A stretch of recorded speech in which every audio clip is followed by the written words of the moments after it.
IABR-48 broiler. I'm going to show you how to take out these radiants, remove the burners, bend the back of the broiler back into place so we can put burners back in so they're on the gas valves, not falling out. Putting nice, smooth, easy radiants back in and taking care of this thing the right way. It's time to get the job done.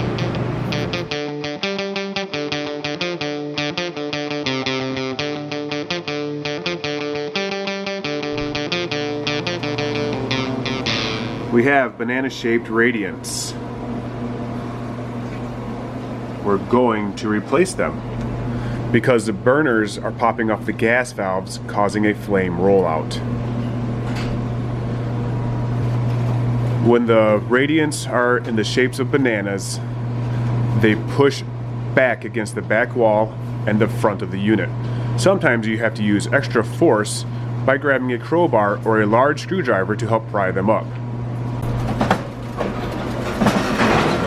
Pry that out with a large screwdriver. It sucks.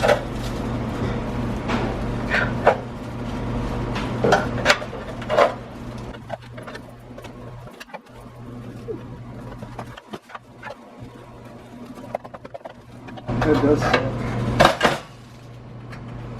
Congratulations, you got one up. I'm gonna jump in right here. I had some audio and video issues during this job. I also had this same exact job a few days later, so I also recorded it as well. Between the two, I'm gonna combine the two. Hopefully it makes sense. And the other job, the exhaust fans were running, so it's kind of hard to hear. But between the two of them, I'm gonna have kind of a complete video.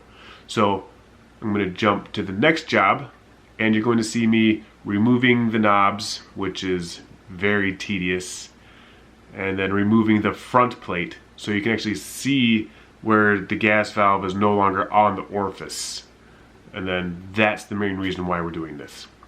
Without further ado, here it is. The radiants turn into bananas here as well, and it's pulling off the gas valves. So just so you can see, I'm going to pop off all these knobs, remove those two screws there, it's two screws on the other side, and then you'll be able to get a better look as to what I'm talking about.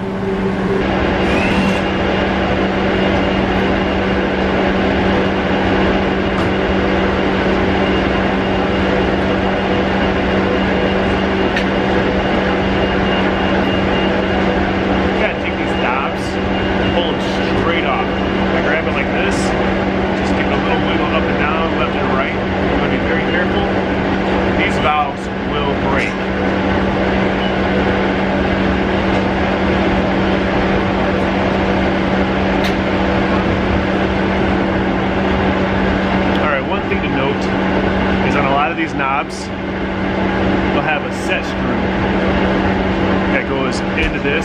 It'll be either an Allen wrench or a flat tip screwdriver, a small one. On this one, they don't have it. I already knew that, so I was able to just pull them all off. Other ones, there'll be grease on this. You have to scratch the grease off, stick the Allen wrench or screwdriver in there, loosen it up, and the knobs will come out. Always make sure there's no set screw, or you're going to be fighting a set screw. I'm going to jump right in here. So, on a job that I did after the broiler, I came across one where I had to take knobs off of a flat top. So just to point out, on the side here is that hole that I was telling you about. I had to use my little Allen wrench. I don't know the size. I don't care of the size. As long as I got a complete set, I know I have the size. So just loosen up the set screw, and the knob comes right off. So there's the hole. So this particular one was an Allen wrench. On cheese melters, actually as an example right here, on the bottom of this knob is also a set screw, and that one's probably a flat tip screwdriver. I use this little guy right here from Home Depot. It's just as little individual screwdriver set. It works great. All right, back onto the broiler. All right, as you can see here, this burner has come off of the orifice. Or if you look at the one next to it, the burner is on the orifice. So as that back wall gets pushed back because of the bending radiance, it pulls all of these burners off. And then you get just a jet of flame coming out of the orifice along the bottom of the radiant instead of the gas going through the burner as it's supposed to. Alright, so on the back of the burners, when it's shipped with these little wires holding the burner in place. I'm now going to take a pair of wire cutters or snips, or I usually use my crimper tool. I'm just going to snap it off, then I'll lift up the burner, I'll rotate it, pop it off the valve. Alright, I'm going to snip it.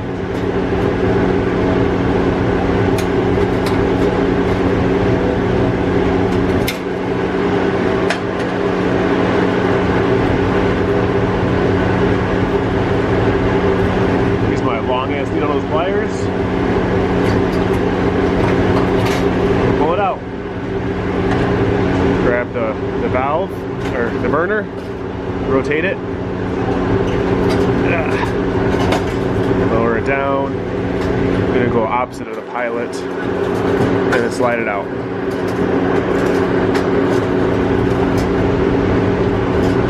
While I have them out, I just take my trusty mini wire brush and just brush the burners, get the rust off them so they work better.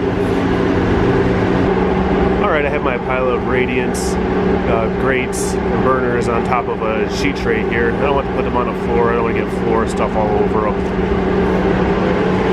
Alright, so what I'm going to do here on the back of the unit is I'm going to actually take my channel locks.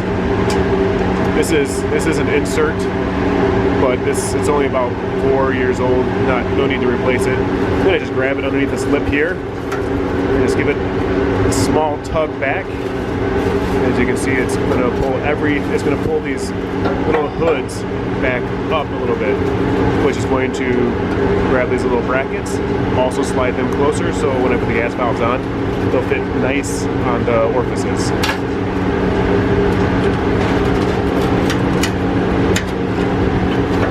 Sometimes pull a little too far, you just gotta push it back a little bit.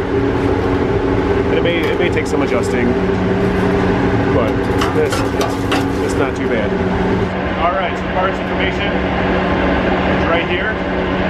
I'm going to change seats now so you can get just a picture of this all by itself.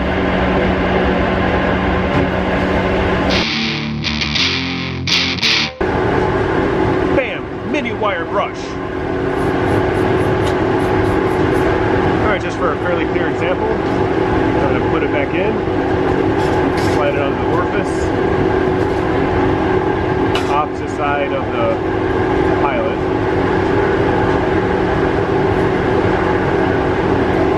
And rotate it up and in.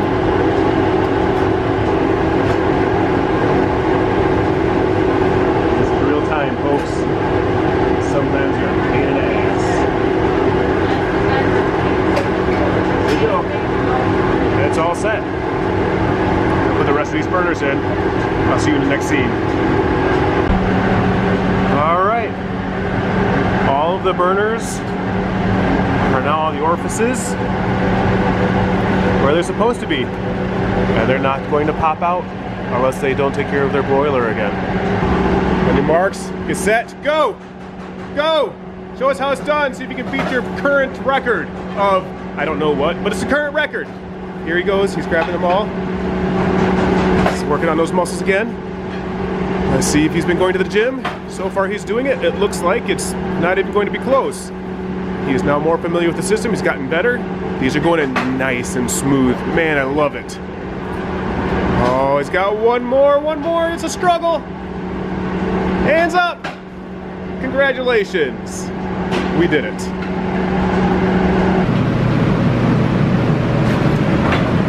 Now that we got it all put together, we lit the pilots, we test the whole thing.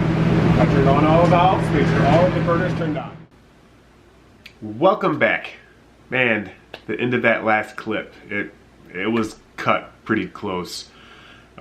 Still learning this video stuff, but I feel I'm getting better and better at it. So if you appreciate what I'm doing, go ahead and click the like button. I plan on sharing my experiences and my knowledge from now until, I don't know, whatever, hopefully a very long time. So please click the subscribe button and click the little bell for notifications so you can get each individual video as I upload them. I will be uploading smaller videos here soon of little tips and tricks, just of little things like in certain situations I come across thermal expansion valves that aren't inside of the refrigeration unit. They're outside of the refrigeration unit. And they need to be insulated. Some people use foam tape. And you will soon find out I don't like people using foam tape. I don't like people using cork tape unless it's on the Armorflex.